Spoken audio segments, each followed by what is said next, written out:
Greetings, everyone. Welcome to Back to Ashes. My name is Phoenix. Thank you to the reformed members of Back to Ashes: Denise S., Seven Leaf Clover, Through Scrutiny, Samantha Place, Lisa Radford, Stephanie McLaren, Corpse Lover, Manna Ash, Norman D.W., Chrissy Elias, Cindy Cleveland, and Patty's niece. If you would like to become a member of Back to Ashes or find out what my GoFundMe is about, all that information can be found down below. If you are new here or haven't done so already, please don't forget to subscribe, like, share, and comment, as it does help this video get pushed into the algorithm, and it reminds you every time I upload a video. With all of that being said, it is time to go back to ashes. For once we arise from the ashes, we are a bigger, brighter, stronger, and a happier person in the morning. Sit back, relax, kick back, grab your snacks, or tuck in and get warm and prepare for this dose of vocal melatonin entitled True Followed Home Stories. Right after this intro, an ad will play. I'll read the first story an ad will play, and after that there will be no more ads within this video.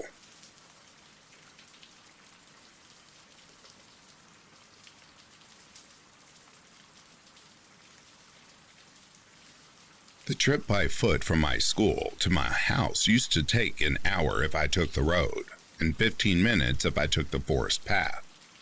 One day, my two friends and I, we were 10 years old at the time, decided we'd take the forest shortcut. It had been raining recently, so there were only a few paths that weren't flooded. It looked more like a bog than a forest that day. Halfway through our walk home, we see this guy wearing a black hoodie.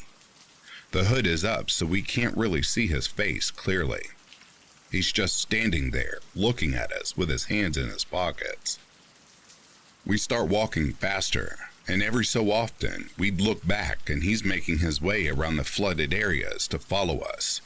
Every time we looked, he slows down and stops and just stares at us. What's worse is that the paths available to go around the flooded areas were foreign to us, so we had no idea which direction we were going.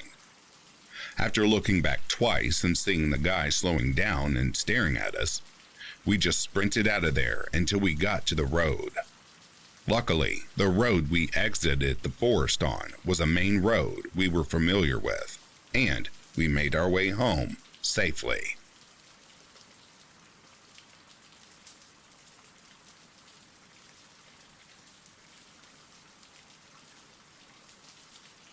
So, this happened about 3 years ago. I was 12. Yes, I am still a youngling. At the time. I live in quite a large town. However, my house was relatively close to the center, and it was about a 5-minute walk. I had ordered a book to the local bookshop and was going to pick it up. Despite my age, my parents were fine with me going in by myself and quite often asked me to run some errands for them. However, this time, it was just an in and out trip. My town is relatively quiet for its size, and is mainly full of elderly people, plus the clothing I was wearing was not very suggestive. It was jeans and a shirt with long sleeves, and it was cropped slightly, and I had a handbag. I was wearing headphones and was no way looking for conversation. However, on the way back home, this scrappy-looking guy who looked like he was in his late teens, maybe early 20s, approached me. Now, keep in mind, my social skills are awful. I get freaked if someone offers me samples in town.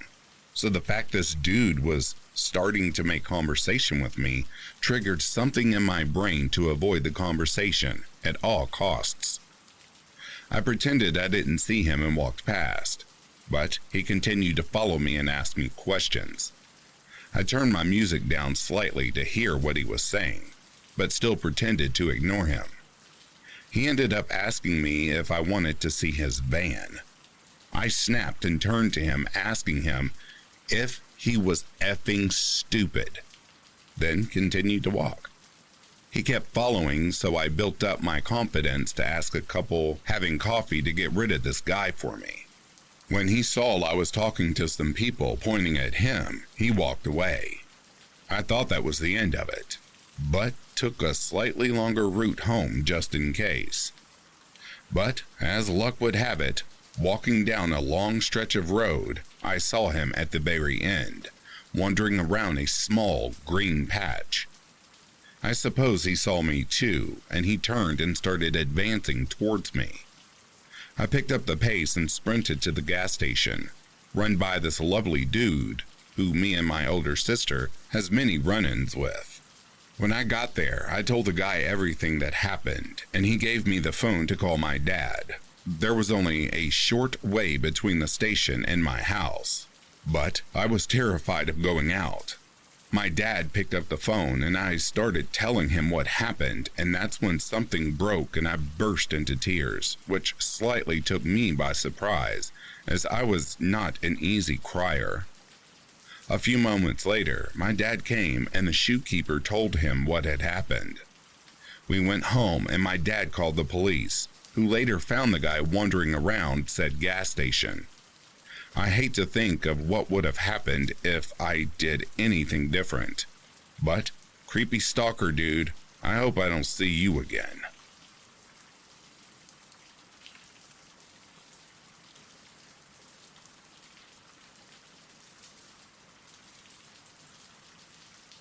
I've been binging these type of stories on YouTube, and suddenly I was reminded of something that had happened to me.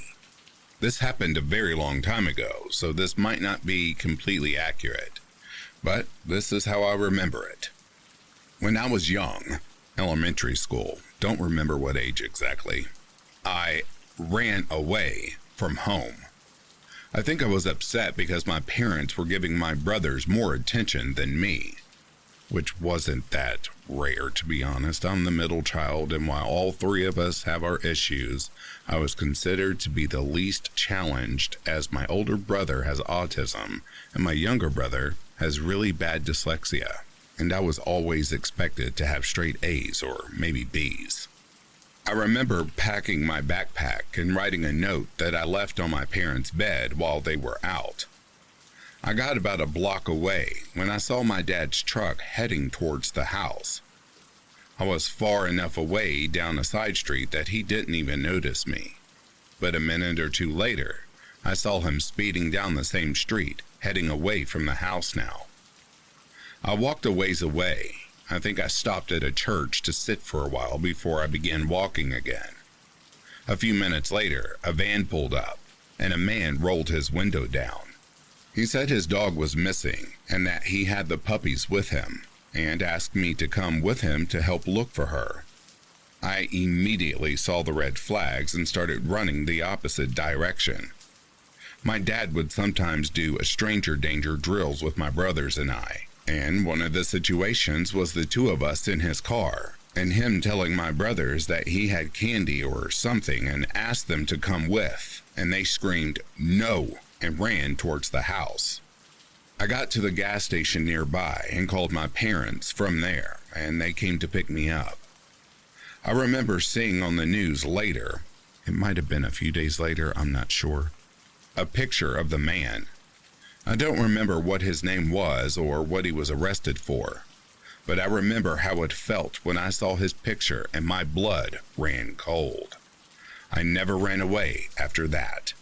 So, weird man with hypothetical puppies, you got exactly what you deserved.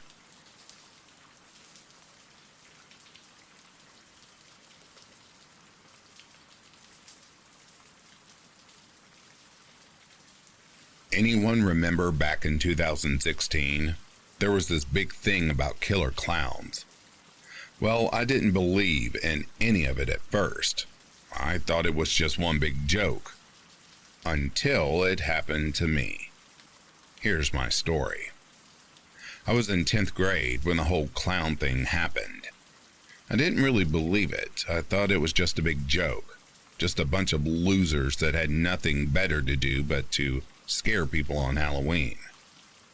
One night I was walking home from my boyfriend's house. It was a far walk, but I liked getting out as much as I could and was looking forward for my long walk home. When I finally got to the east end of town near the East Court Mall halfway home, I saw a group of people standing in the parking lot in the dark. They started yelling at me. Now, I'm a 16-year-old female at the time, so I was used to people guys mostly, yelling at me or just whistling at me. Some call it catcalling. At first, I thought it was just a joke, just another group of guys yelling at me from across the street because they have nothing else better to do. I just shook it off when I noticed two of them were walking towards me. I couldn't make out their faces at first until they got a bit closer and were walking behind me now. I kept hearing them yelling at me, but the second time they did it, they started laughing like psychopaths and laughing like clowns. I looked back to see that they were both wearing clown masks, and I could see behind them that there were 3 more other clowns. I didn't want to panic or show them I was scared, so I just walked a bit faster until I got to the end of my street. I didn't want them to see where I lived, so I made a wrong turn and walked up to a house and pretended to go inside. I hid behind a bush to see them walk right by me, until I heard one of them yell out a horrifying clown laugh, and a few others followed. Then another clown was yelling at me. "I'll find you, pretty lady. Come on, come out and play. We know where your street is, and we will find you." They finally left, and I went home. But a few hours later, I was getting a snack before bed, and I happened to look out of the kitchen window to see a group of clowns walking past my house.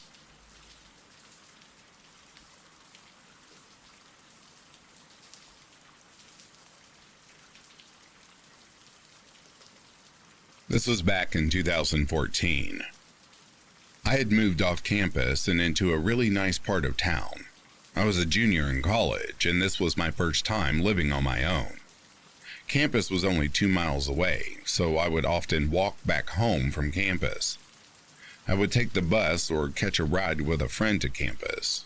I walked back home because my schedule ending never quite matched up with the bus schedule, and my friend finished 2 hours before my daily schedule did. I was used to walking the 2 miles to my apartment. I never thought anything of it because I walked right through the busy area of town, along the second main road. So there were always people around. My apartment was actually a stone throws away from the most popular frozen custard shop in the area. Every night the parking lot would be packed. So I'm walking home like usual. I get to the frozen custard shop and notice there's a lot of people tonight. It was just something I always noticed and paid attention to. All of a sudden, this huge red truck pulls up beside me. I'm caught off guard because I have the headphones on. It takes about 30 minutes to an hour to walk home, so I'm normally listening to music or talking on the phone.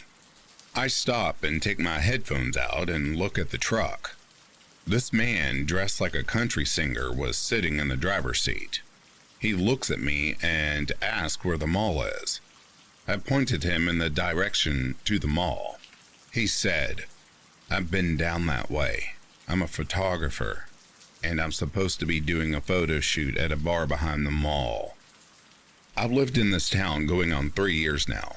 I know where all the bars are located. Makes it easy when all of them are on the same street. I explained to him, "There's no bars by the mall, buddy. They're all on Philly Street." He continued to insist on a bar being behind the mall. All of a sudden, he just changes. He looked at me and asks me to step back, so I did. He looked me over and asked how tall I was. I told him 5'7". He then asked me, "I'm doing that photo shoot. Would you like to be a model for it?" I told him I don't like getting my photos taken. He insisted, telling me I was beautiful and would look great. I told him my mom and brother are photographers and have tried to get me to model for them. I don't like having my photo taken. Almost like he's giving up on that tactic, he moves to another. He then asked me where I live. I told him not far. He wanted more info. I pointed in the vague vicinity of my apartment, making a point not to actually point at it. This dude then asked if I wanted a ride. I told him, "No, it's not far, I'll be fine." He kept insisting I let him give me a ride home. I kept telling him no, stepping further away from his truck. He then, out of nowhere, asked me how he would get to the mall. I told him, "Go down this road, at the light turn left. The mall will be on your left." He thanked me and started to drive off. I walked slowly to my apartment. I watched his truck get to the light. Instead of turning left like I had said, he went straight. Going straight leads into a small residential area that you need to know this town well enough to get through. I lived in that town from 2012 to 2017 and still can't figure my way around that area. I made sure that the truck was completely out of sight before I hightailed it to my apartment and locked the door. My dog didn't quite understand what was going on. All he knew was he had to go potty bad. I tried to distract him for 5 or 10 more minutes to make sure the coast was clear. My heart sunk when I finally did take him out.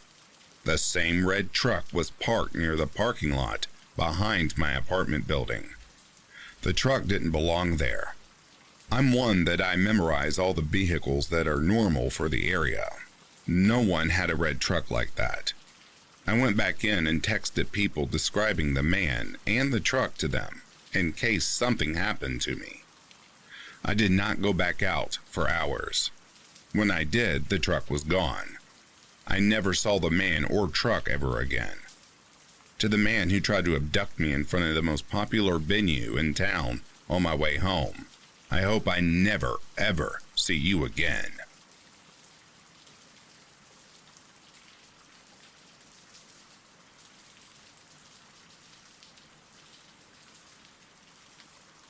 Before I begin, I apologize for the length of this story. I have a lot of thoughts about this as it was my first and only time I felt legitimately afraid for my life. When I was about 8 years old, my parents were going through a divorce, and me and my older sister used to spend a lot of time at our grandparents' house. It's a long ranch-style home on a corner in a very nice neighborhood that's a 10-minute walk from a gas station, grocery store, and a few fast food restaurants. The streets are long and lined with well-manicured houses cradled by big, scenic California valley hills all around. We were never very wealthy, but my grandpa bought it as a fixer-upper many years ago, and the property value has skyrocketed since then. As you can imagine, it's a very safe spot. And although there weren't many other kids in the neighborhood, it wasn't uncommon to see neighbors walking their dogs or pushing a stroller down the sidewalk outside their home. Although my mom was especially protective all of our lives, this particular neighborhood was densely populated, and my family knew just about everyone who lived there. She grew up in that neighborhood herself, so she was understandably trusting. She would once in a while let me and my sister walk to the Rotten Robbie gas station on the other end of the block to grab a snack. I would always get a ring pop, and my sister would grab a Three Musketeers before we made our way back home. My sister was about 11 at the time, and this small amount of freedom was a really big deal to us. Nothing compared to walking down that street all by ourselves in the summertime, laughing and joking around. A couple dollar bills in our pockets. I felt like I owned the world. The one oddity I never noticed around the neighborhood was a small camper parked on the side of the road opposite the gas station, right along the back side of the fence of another house. It sat there in the shade like a permanent fixture, all the windows constantly covered by opaque beige curtains. I can't explain why, but it always gave me this deep sense of foreboding when I pass it. I was almost positive someone was living inside it because at times I'd hear the air conditioning running as it sat stagnant in that very same spot. The hairs on my neck would always stand on end as I passed it, particularly as I passed the camper door. And I'd always keep an eye on it for the fear that one day it'd swing open just as I came to pass by. I think what bothered me the most was a drawing taped to the door from the inside. It was extremely messy, a sketch of odd lines in a brown-colored pencil that was frustratingly indiscernible. I could see the outline of something, a vague shape, but could never make out what it was intended to be. I never had the nerves to stop and stare long enough to really investigate, but each time I walked by, I'd steal a glance. A year prior to the incident I'm about to describe, I was walking with my mom past that camper in the shade. We had just gone to the park nearby and unfortunately had to pass the camper before we would cross the street and continue walking. I didn't want to seem afraid, so I kept on walking right behind her and didn't object when she walked past it. This time I felt a little more brave. I was frustrated not being able to decipher the drawing for so long, and while my mom was feet away, I stopped in front of the camper door and took a moment to really look at the drawing. Upon closer inspection, the paper was filthy. I remember doing a project in elementary school where we soaked printer paper in black coffee to make it look aged, and that's what it reminded me of. My mom walked on without noticing I'd stopped following her, but my eyes stayed fixed on the indistinct mass of dirt-caked scribbles until I could make out what looked to be a tiny malformed face. My stomach turned. I immediately felt cold and disgusted as my eyes trailed over the rest of the image. I didn't know what kind of creature it was at the time, but now I can look back and say the drawing was a badly deformed fetus inside a mass of large, perfect circles, like those made by a circular ring ruler. Its face was contorted as if it were in pain. It was so graphically disturbing and seemed to portray this odd sense of suffering that stuck with me for days. As a child, I didn't know how to process it, and the mental images still make me sick to think about. I'd never seen anything like it before. Adrenaline flooded my body and my chest hurt with fear, but I selfishly thought of my glorious little trips for ring pops and said absolutely nothing as I followed behind my mom. This was, in retrospect, a classically terrible idea. It's one of those things you scream at main characters in movies for. Ever since my ill feelings towards the camper had been elevated by the drawing on the door, I thought about it every time we drove by.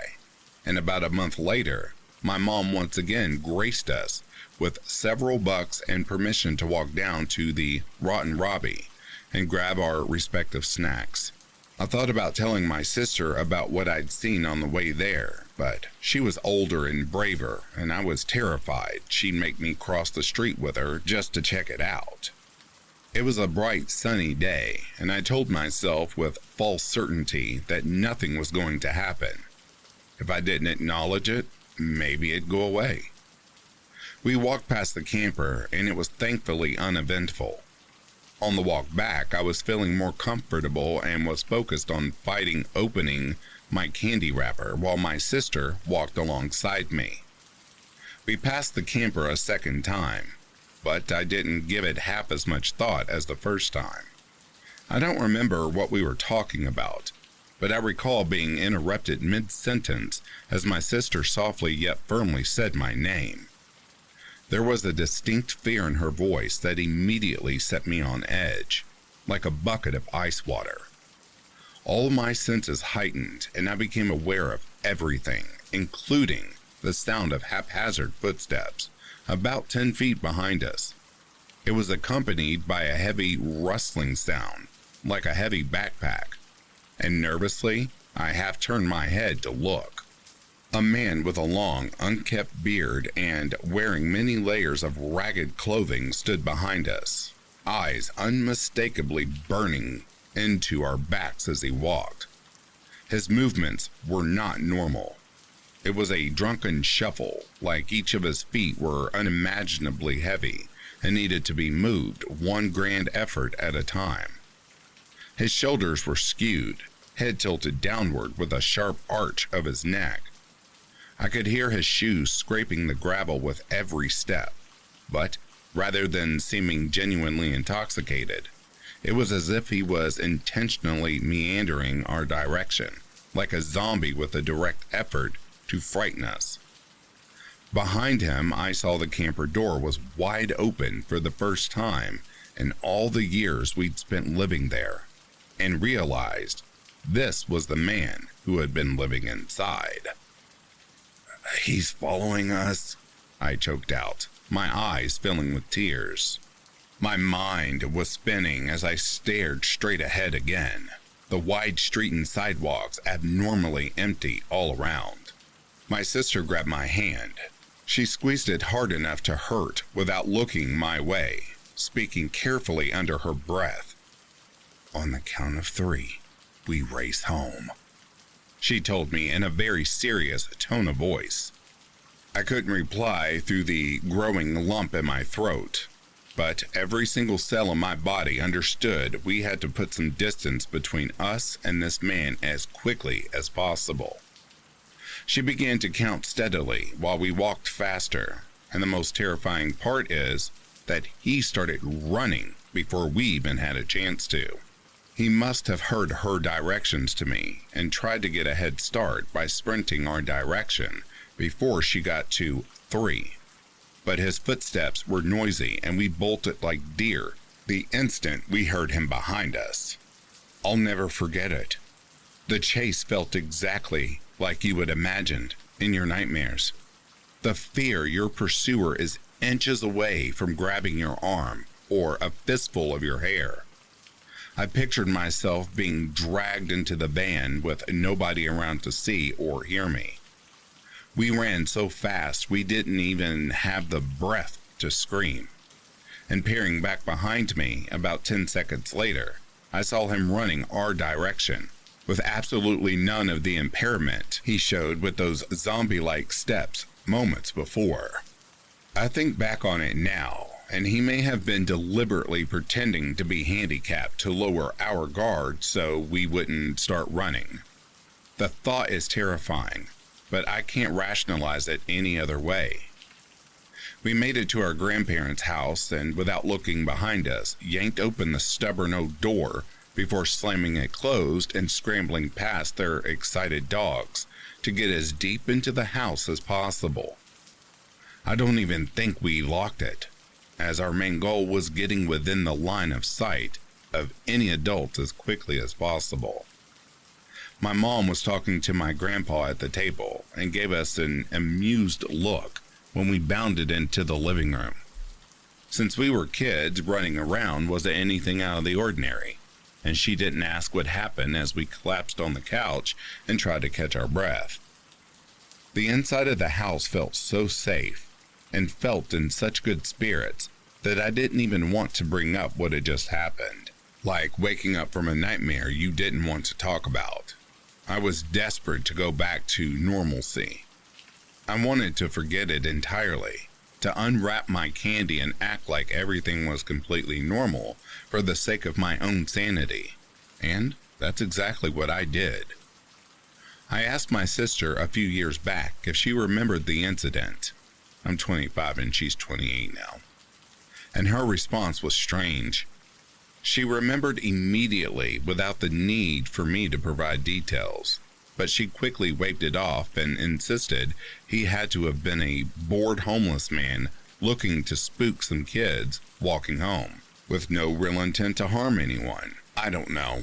I'd like to believe it's some innocent misunderstanding, but like they always say about gut feelings, they're rarely wrong. I feel in my soul that he wanted to hurt me and my sister that day.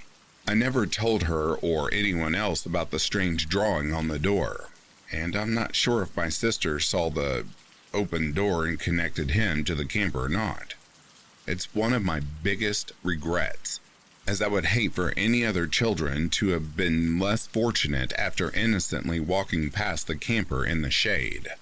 I believe he may have chosen the spot between the park and gas station deliberately, due to the number of children walking around the area. I never saw the camper again a day or so after this. I'm not proud of how I handled this and would encourage anyone who finds themselves in a similar situation to contact authorities immediately for the safety of others around. I don't know if maybe this whole story comes off as melodramatic, but it was very, very real and was very frightening in a way I can't forget. So, possibly deranged camper guy by the gas station.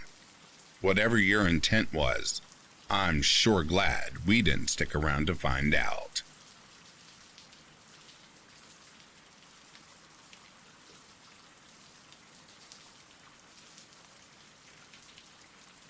This story took place around the end of January 2020. For reference, I'm a 19-year-old female, and I'm 5'4" to 5'5". This takes place in Canada, and where I live in Canada, we tend to have a pretty cold winter that stays until the end of March. But this year, it seemed as if Mother Nature had no interest in sticking around, which meant I could walk with my winter jacket open at night. Not really, but oh well. Anyways, so I'm a uni student, and my uni is all the way across the city from where I live. With the bus, it takes me about an hour and a half to get home, latest being 2 hours, only during snowstorms. This semester, I was taking a night class that would usually end at 9 p.m. On this particular night, though, we did an extra half hour because we had an in-class test at the end of the week. This extra half an hour was optional, but since I needed help, I decided to stay. Me staying resulted into me missing the safe bus, which was essentially the bus whose last bus stop was the local mall, which is where my mom would pick me up usually. If I wanted to take the safe bus, I would have to wait an hour for the next one, or I could wait another 5 minutes and catch the bus that would take me straight to my house. I was exhausted because I'd been on campus since 8 a.m., and it was just an overall chilly day, so I decided to just catch the bus that was coming in 5 minutes. I should tell you, I do not live in the safest neighborhood.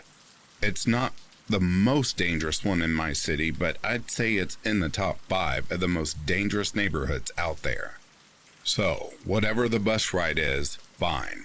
I saw the local crackheads, which was nothing new to me, and after about an hour and a half, I get off at my bus stop, which is along the busy-ish road, and I start walking home. About 2 streets from where I have to turn to get onto my street, I see these drunk men standing outside of the bar that's located on the corner of my street. Now these men, they don't actually touch me or anything, but they're very vocal about things. They tend to catcall and just harass women, but I'm used to it, so whatever, to hell with them.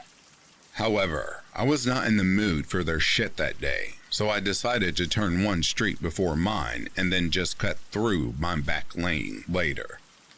As I turn on the street, I can see a man walking on the same sidewalk going in the same direction. So I decided to go to the opposite sidewalk.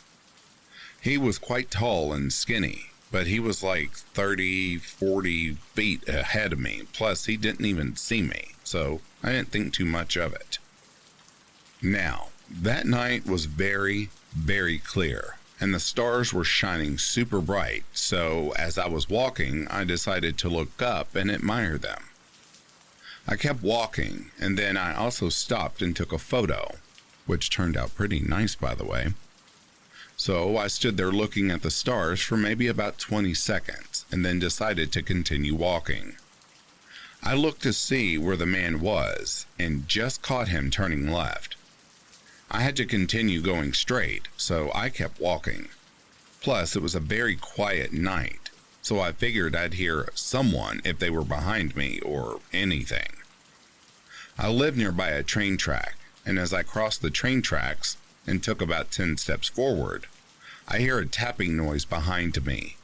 I looked back and saw the same man from before, speed walking about 35 feet behind me, tapping along the side of the cars parked at the side. As soon as we made eye contact, he slowed down and looked up as if he were looking for something. I didn't want to assume anything just yet, so I decided to start skipping, while also trying to be a bit faster. I looked back behind me again, and this man was now maybe 25 feet behind me, and I just booked it. I ran so freaking fast because the back lane to my house was super close. As I was sprinting and went to turn the corner to get to my back lane, I looked to my side and saw the man running also. I legit felt my heart drop to my stomach, and I just prayed I could quickly get to the front of my house, quick.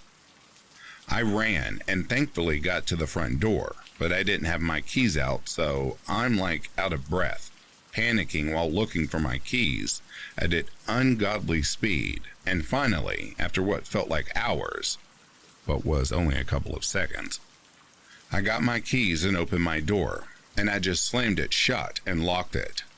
I caught my breath before going up the stairs because I didn't want to freak my parents out. It's safe to say that I won't be taking any late classes for a very long while.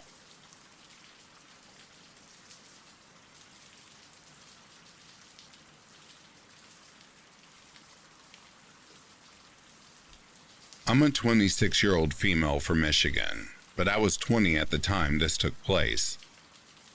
I live in a safe town, and I was working at a Walmart in the next town over, which is an even safer town. I worked midnights because I am definitely not a people person. Every day I would go home on my lunch to see my new puppy, who to this day has kept me going through countless problems in my life. Working midnights, there was basically no cars on the road when I was going home on my lunches. It was when I was 4 miles from work at a stoplight that I noticed a car had been behind me for a mile or two. I drive like a grandma and always go the speed limit, so there wasn't a reason for someone to stay behind me with clear open road all over. I keep on my way home. The car is still behind me another mile. I thought, okay, that's weird, but maybe it's a coincidence. I then had to turn on the side street that only has neighborhoods along either side for about a mile. You guessed it, the car turned too. I started to get worried but still brushed it off. Maybe they lived down that street. It was when I turned into my neighborhood, I started to lose it when the car was still following me.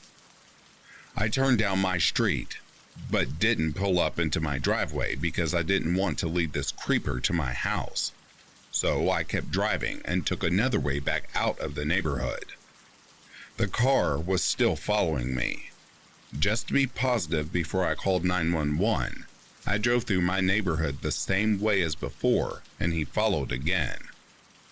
I got back on the main road from the side street and called 911, crying because I was terrified, and explained the situation to them.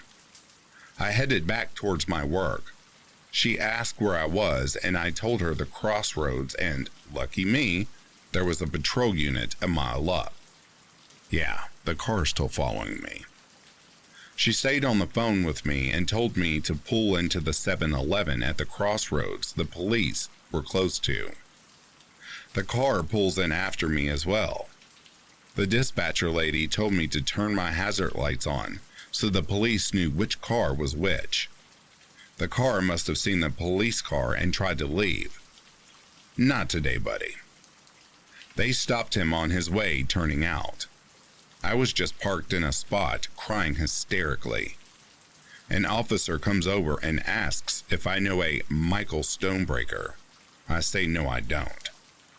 The officer continues to say he has a good amount of heroin on him, and this isn't his first arrest, so he'll be going away for a while. Why did he follow me? What was his motive? The officer also said the creeper said he was following me because he thought I was his friend. Well, why didn't he pull up to me at the red light we were stopped at? Why wouldn't he have tried to get my attention somehow? That was a very terrifying experience for me, even if it doesn't sound scary to some of you. This taught me a valuable lesson though. Please pay attention to your surroundings, day or night. Anything can happen anywhere, even in a safe town.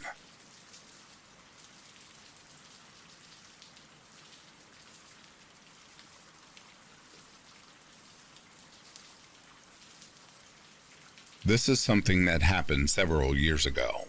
I think maybe 5 or 6. I used to go for lots of walks around my area. My neighborhood is literally against the back of a small shopping center.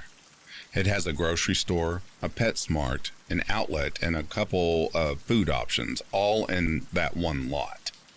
I was trying to get in better shape, so I would walk about every other day, reward myself with a small meal, and walk back home. I remember having a couple kind of creepy, weird things, like a dude pulled up in his truck once and was like, "Hey, I think I know you. You look familiar. Want a ride?" No thanks, buddy.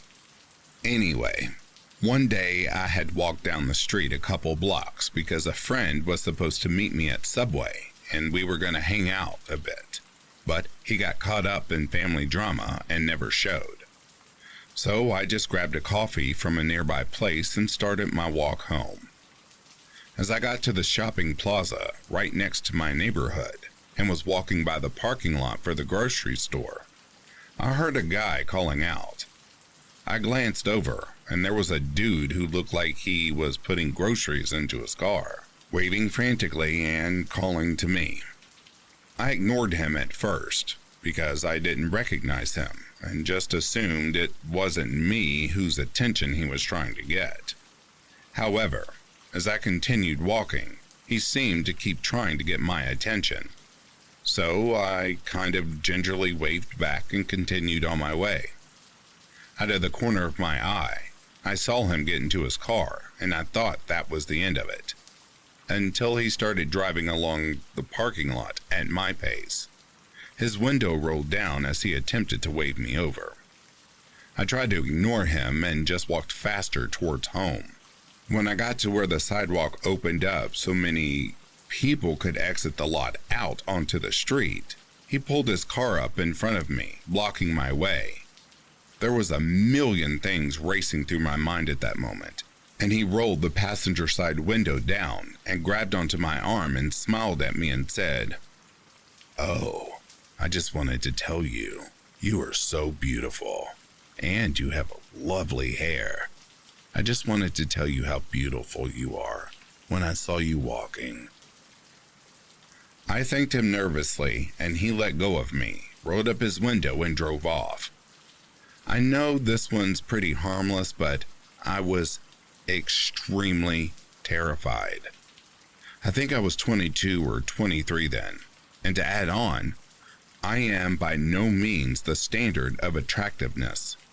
I've always been decently overweight and kinda acne and skin issues ridden, so it caught me off guard.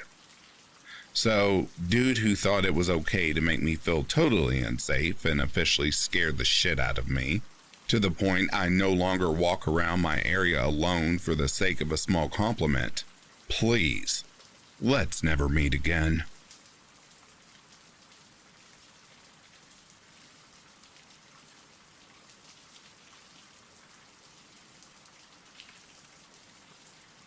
This happened a few years ago, when I was still living with my mom, and I had borrowed her car to go see my then boyfriend for the evening.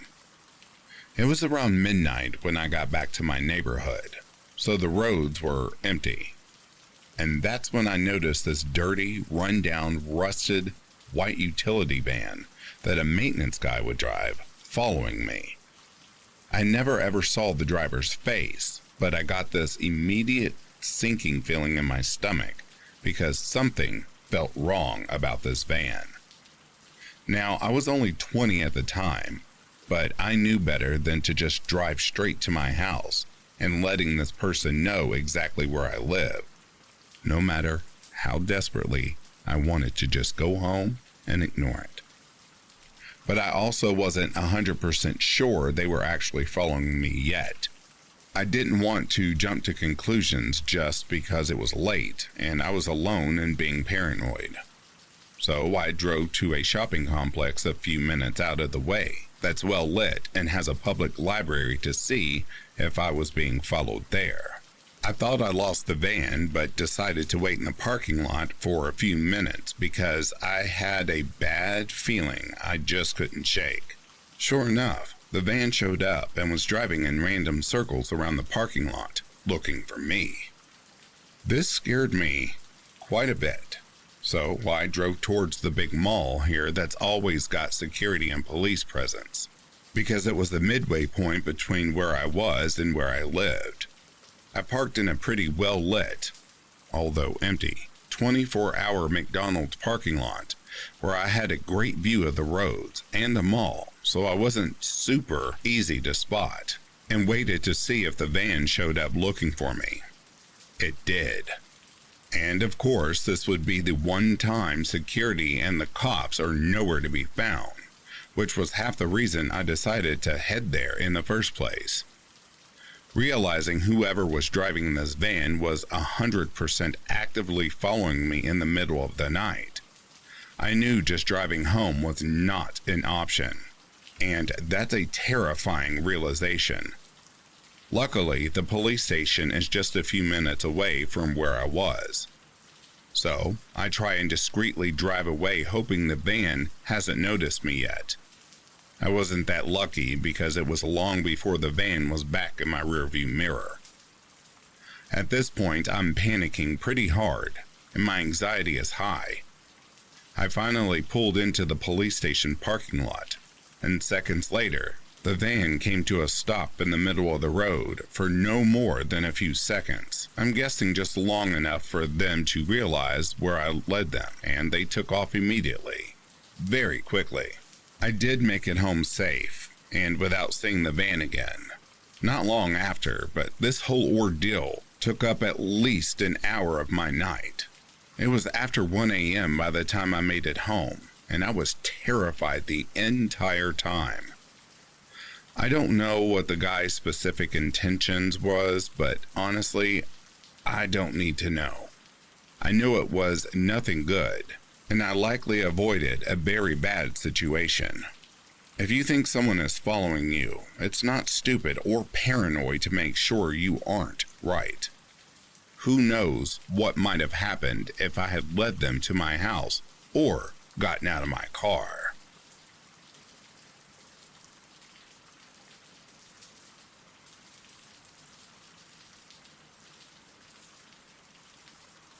This happened back in the 90s when I was still in primary school, so I really had no clue how much danger I was in. I would have been around 11 years old, living in a regional city of Australia. For the last year, I had been having a lot of trouble at school, getting bullied a bit by classmates, and felt really singled out by my teacher. My mom worked around the corner from the school, so when everything would get too much at school, I would literally just walk out of class, down the road, and onto her work site. It would take me about half an hour to walk there, along a main road. A couple of times I noticed a small white car drive past me slowly, but I only noticed this because I would see the same car go up and down the street as I was walking, and while I was sitting outside of my mom's work site. After a while, I started seeing the same car drive up my street at home, and parked along the streets that my brother and I would ride our bikes around in. I don't remember thinking it was strange because it was a small town and it wasn't unusual to see the same cars and people. It was just like, oh, there goes that car again. Anyway, my family followed a serious routine. Mondays, swimming and tutoring. Tuesdays, netball training. Wednesday, netball game. Thursdays, basketball training. Friday, we would go and see professional basketball or football depending on the season. Saturday was my brother's basketball games, and Sundays were our day to go to the river with friends for swims and a barbecue lunch. Never changed unless someone was sick. So, one Friday night, I am dressing and ready to go watch the basketball game, but I can't find my shoes. I'm pretty sure that they are in the car, which is in a garage under our 2-story house. To get to it, I have to walk down the outside steps at the front of the house, which has a full view of the road. I walked out the front door, and at the end of our driveway is a small white car. Now, I have never taken that much notice of the white cars up until this point, and it wasn't uncommon for cars to park in this exact spot for our neighbors, but I just got a sinking feeling in my stomach when I looked at it. I kept walking down the stairs, and as I got close to the bottom, the driver's side door opens and a man gets out quickly. I keep walking towards the garage, and he starts moving towards our driveway. This was the point when something inside me just told me to scream for my parents and run and lock myself in the car. I did exactly that. And this guy, who was halfway up my driveway at this point, turned around, ran back to his car, and drove off. By the time my parents came out, there was no evidence that this had happened, and they didn't believe me. A week later, there was a notice in our school newsletter about a man in a white car attempting to abduct another child from my school on the same night. My parents were very shaken and took me seriously after reading that. I don't believe he was ever caught, but it definitely taught me to listen to my intuition and take notice of my surroundings. So, to the man in the white car, let's not meet again, and stay the F away from little kids.